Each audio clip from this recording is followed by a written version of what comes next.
Sponsored by McCams, getting you back on two wheels when it wasn't your fault. Welcome to this 2020 Kawasaki Z model range overview. From the A1 license friendly 125 to the very much license unfriendly supercharged H2, I spent the last couple of days riding the entire range so that I can share an informed opinion with you.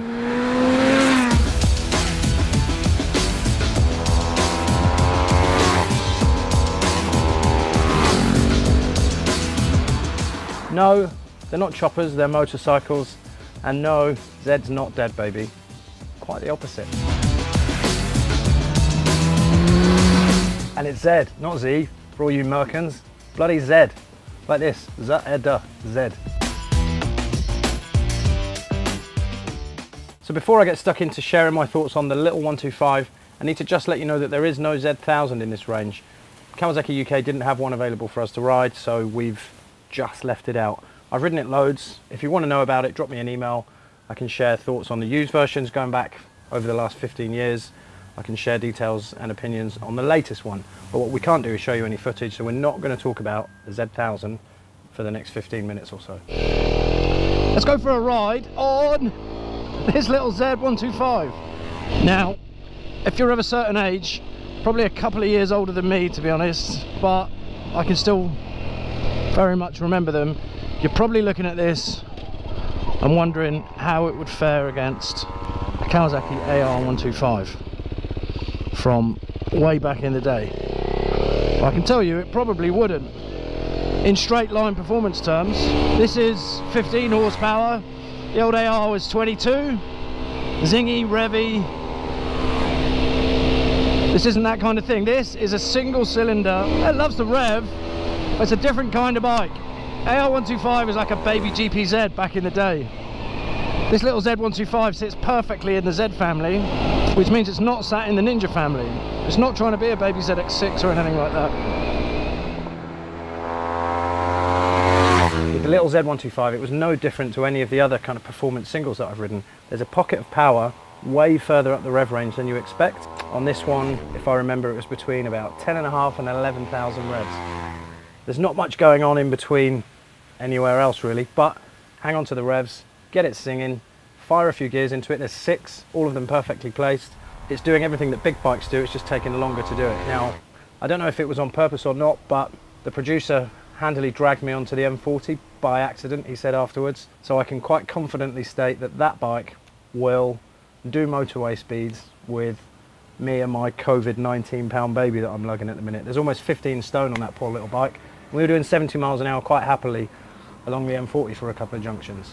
The Z125 is the most powerful A1 license compliant motorcycle that money can buy. So if you are a power hungry teenager and you just want to be able to say you've got the most powerful bike that money can possibly buy if you've got an A1 license, that's the one to go for. As with all Zs, there's a little bit of kind of mechanical attitude. They love to be revved. They love being chucked into corners. They love going nuts basically. This one just goes nuts at a much lower rate of knots than any of the other Zs I've ever ridden. Now, as I said in my helmet, if you are the parent that's being asked to buy this bike for a child, or you are indeed the child asking a parent to pay for it, you're getting a quality piece of kit. The little digital dash, the little rose petal discs, all of the things that you would associate if you've been a Kawasaki owner for the last 10 or 15 years. You know, you can look at these bikes straight away without any colour on them, any badges, any stickers, and know that you're looking at a Kawasaki. And then when you jump on it, there is a tactile and quality feel that Kawasaki's have that's quite unique to them. It's a quality little piece of kit that starts at 3,499 quid for the base model in green, and it goes up about 500 quid for the performance pack or one of the other variants of colours available. Excuse me supping a drink, it's the hottest day of the year. We've been riding all day, I'm absolutely boiling. Just to summarise my thoughts on the Z125, I'd be quite happy bopping around town on it, and if one of my many children, if you haven't heard me banging on about them before, I've got 4 daughters, if one of the girls ended up on a Z125, I'll be more than happy for them to ride it. I don't think I'd go for that noisy exhaust though. I don't think it really does anything for the bike apart from annoy the neighbours.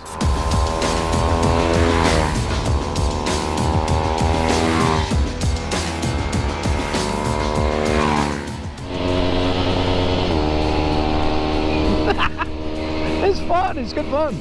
Moving on, the Z400, the real star of the show for me. Wasn't expecting to enjoy that bike at all, and I'll give you my order of which bike I would take home first at the end, but that was a properly cool little bike. 44 horsepower. It actually makes more power and weighs less than the Z300 that it superseded. So I jumped on it having lots of experience of riding. Do you remember years ago I rode the Ninja 300 cut bike with Chris at Brands Hatch? You know, I've ridden the 300 quite a bit in various guises, Ninja and Z.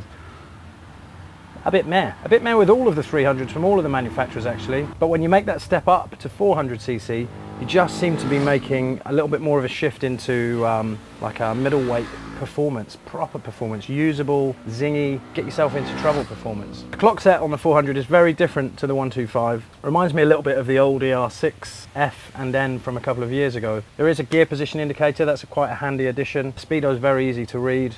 The 400 really surprised me in as much as soon as I jumped on it, I probably underestimated a little bit how much power that it had. It makes usable power all the way around to the red line. Wow, that's different. I'm going to say now, I don't think I had it off the limiter. I expected to be bouncing that thing off the limiter everywhere.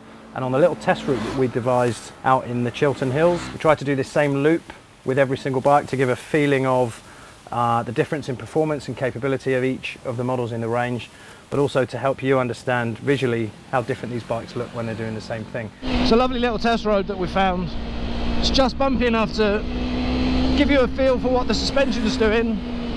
And again, if we have a look, there's no adjust like most bikes nowadays at the kinds of price points that we're at, and with the kind of focus that these bikes have, they don't need adjustable suspension. Front brake feel is good. The little 400 absolutely surprised me everywhere, and I'll save where it is in my little pecking order of Zs until the end. So although you might think on paper, looking at the differences between Z4 and Z650, that they're fairly similar bikes, both parallel twins, both green, both Kawasaki's, blah blah blah, I think there's a gulf of difference in performance and just how they make you feel between 4 and 650, which we'll move on to in a minute. The Z400 starts at £5,099 and it stops at £5,599 for the performance version that we've been riding. I'd definitely go for the performance one. Unlike the 125, I think that bike suits having a fruity pipe on it. Makes a lovely noise, zing the nuts off it, have some fun. I could keep talking about that bike all day, but just a beautifully balanced machine. Great brakes, trusted the Dunlop tyres, don't care that the suspension is unadjustable. Apart from the shock, I think it's got a 5-way preload adjuster on it. Just a great bike to jump on and have some fun. We're definitely into kind of mid or big bike territory with the way this bike feels, and the fact that we're cutting along at 40 miles an hour in 4th gear, and I know I can roll the throttle off and immediately get drive if I need it. That's the big difference that you get, and probably the biggest difference that you'll see when you step from a 125 that you've done your CBT on up to the next bike, whatever it is. So as long as the bike that you're upgrading to when you're finished with your 125 is about this size, you're going to see and feel a massive jump in performance.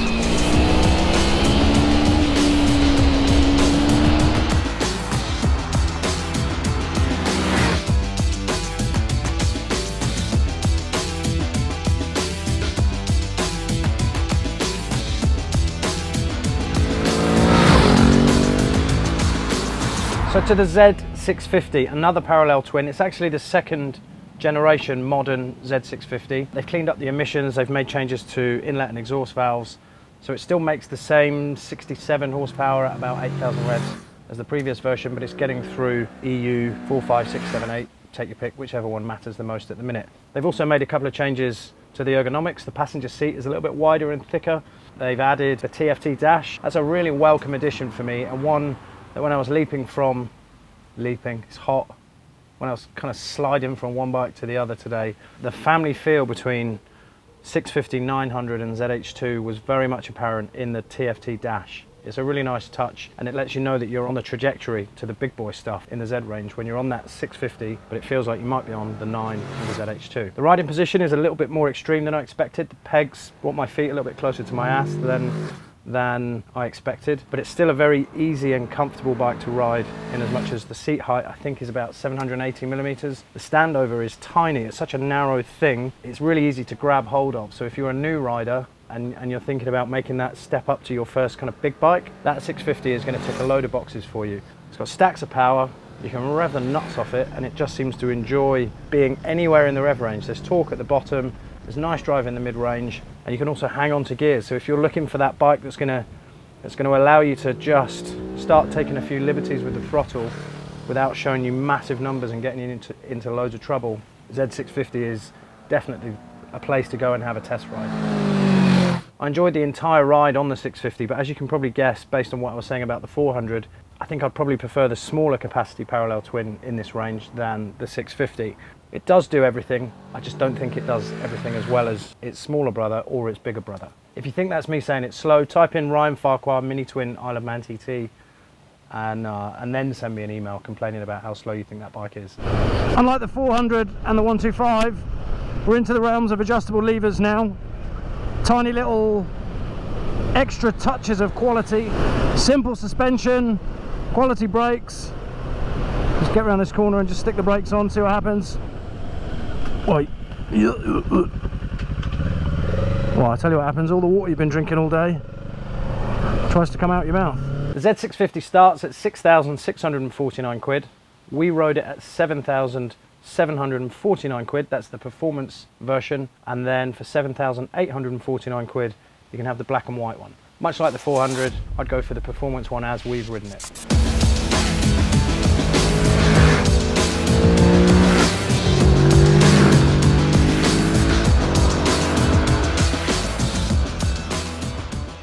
The Z900, the star of the show for me. It would have been before I rode them all back to back, and I don't mind saying now, it still is after having ridden all of them for the last couple of days. This bike at this price point, I think offers A, fantastic value for money, and B, just a mega ride. It's so good at everything.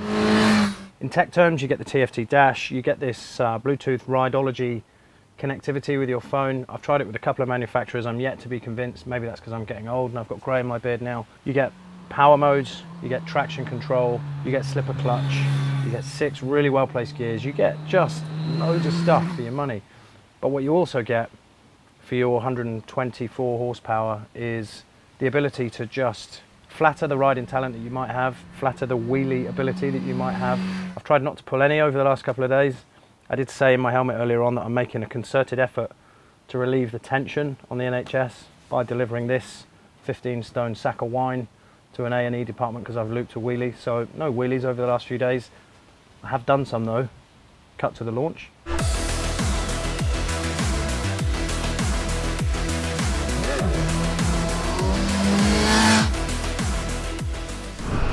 But trust me, this bike will honk wheelies all day long.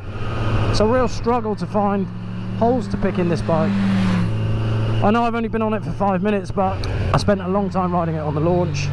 And I know the evolution of this bike pretty intimately, having ridden all of the others quite a lot as well.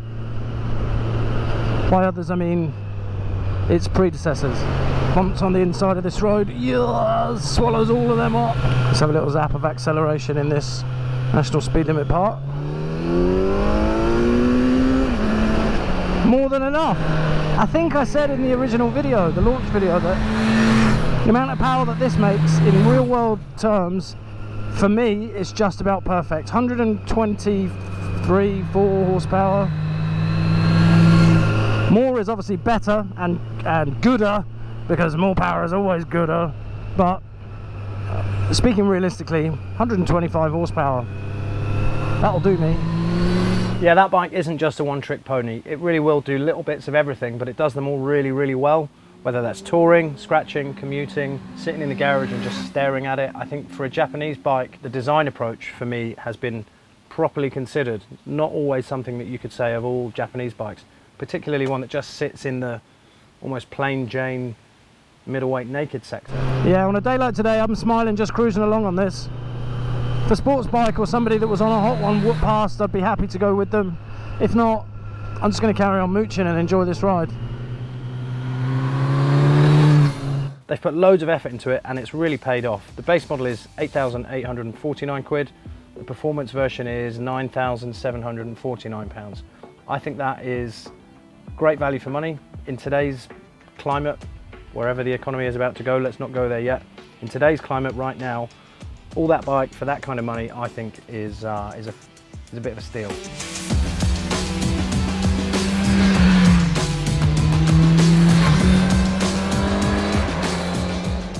And now to the biggest exercise in restraint from any motorcycle manufacturer ever in the history of time.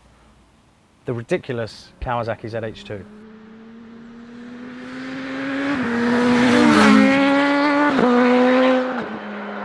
So you're probably looking at video of me right now riding around the Chiltern Hills, riding on the UK roads. This is my first ride on this bike since the press launch on February the 7th this year. It was my 40th birthday. I went to Las Vegas. It was a real treat. But I rode this bike on track, two kinds of track, the NASCAR overly thing and this kind of testing, proving facility circuit. It wasn't a racetrack like Donington. It was a weird, flat, featureless set of corners with no speed limits. That's what I'm going to call it. So as much as I'd like to have had an opinion about how they perform in the UK, I hadn't had one until today. I can tell you it's really, really, really, very, really, really hard indeed to keep your license dry when you're riding this bike in the UK. The only way that I can make safe progress on this, and by safe I mean keeping my license safe, is to find the highest gear possible and just touch the throttle as little as possible. If you're anywhere near second gear and anywhere near 40 miles an hour, this bike is just waiting to throw you at the horizon, faster than a text message. I don't know how to even explain how fast that is. Aside from the legalese of numbers, it's incredibly composed everywhere. As with all Kawasaki's, and the Z Range in particular is a great example of bikes on paper that appear to weigh more than they should, but once you get a ride on them, that weight just disappears. This ZH2 is a great example of that. I found out doing the filming today, sticking U-turns in, there isn't enough steering lock for me. There isn't enough steering lock for the kind of riding we do, where we're zipping it up and down the same road over and over again for pictures or video, and also for the kind of riding that I always end up banging on about back at home in London. Cutting through traffic I think might be a bit of an issue because of the steering lock, but the simple fix that I realised with this bike is, rather than doing a U-turn that takes 3 or 4 goes, it's so fast you can just ride all the way around the world and come back to where you started from without having to do a U-turn. Ta-da! They thought about it all. Horrendously, horrifically, amazingly fast. I love it, and I would never tell anyone not to buy one, because that would be ridiculous. But get a test ride and just get an understanding of A, how much power this bike makes and how easy it is to use, and B, the demonstration of torque that's available. I did give, or try and give, a practical demonstration while I was wearing my onboard stuff. Put the bike in top gear, let the speed drop down to single figures, 9 miles an hour, no clutch slip, nothing, just stuck the thing on the stop. There wasn't a shudder, there wasn't a judder, there was just clean drive, and within a couple of seconds it was doing 50 miles an hour, and within a second or two I had to put my hand over the clocks and hide the speed that it was doing. There is a couple of questions about the looks. There's a Sugomi style that all of the bikes in the Z range have. Now Sugomi, if you haven't heard me talking about it before, is kind of equal consideration is given to how something looks compared to how it should perform. I've said on the Z900 launch video, the easiest way to describe it is to look at the tail light. It's the letter Z, but it also functions as a brake light. In Sugomi terms, when you consider the ZH2 and the performance that it has and the way that it goes about delivering that performance, you know, some people think this bike is ugly, but I think for it to look as equal as it performs, this bike could be Margot Robbie naked on a trampoline doing backflips, juggling 2 packets of hobnobs and a bottle of Corona, and it still wouldn't look as good as this bike goes. It's as simple as that. Fastest thing I've ever ridden on the road, and I don't mind admitting, and it'll be the first time I've ever done it as a journo, this bike's too much for me on the road. I could feel myself today getting frustrated at not being able to go as fast as I want, and then other times just wondering what the holy thought I was doing the numbers that I was doing where I was doing them. If I had the choice, this wouldn't be my first choice in the Z range. Obviously I want one, and I'd be more than happy to own one. I just don't think my license would appreciate it at all. The cheapest ZH2 you can buy is £15,149. The most expensive ZH2 you can buy is £16,799. If you can afford one, you can afford the other. Go for the best one that you can. Go for the biggest, fastest, loudest, most ridiculous ZH2. They're both going to deliver exactly the same thing, which is probably you to the nearest jail within about 5 minutes of owning the thing. It's brilliant.